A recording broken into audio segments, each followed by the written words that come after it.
Glória a Deus, aleluia, Jesus. Glória ao nome santo do Senhor.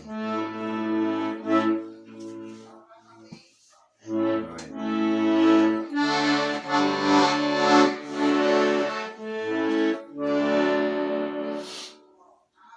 Agora, o Carlos da Acordeão vai tocar um louvores a Deus, que é o hino 128. Para todo mundo, vocês que ouvirem e assistirem, eu tenho certeza que o Senhor no céu abençoará todos nós que louvamos a Deus, porque nós sabemos que nosso Deus, Ele não dorme nem tosqueneja.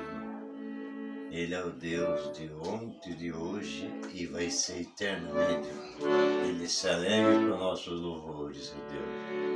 Não deixará nós nem envergonhado e nem confundido. Aleluia. Porque eu creio no Senhor Jesus.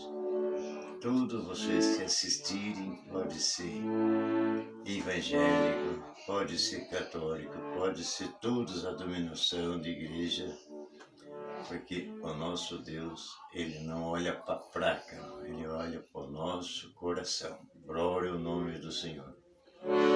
Então, em nome do Senhor Jesus, eu vou tentar tocar. Essa acordeona tá ruim. Aleluia.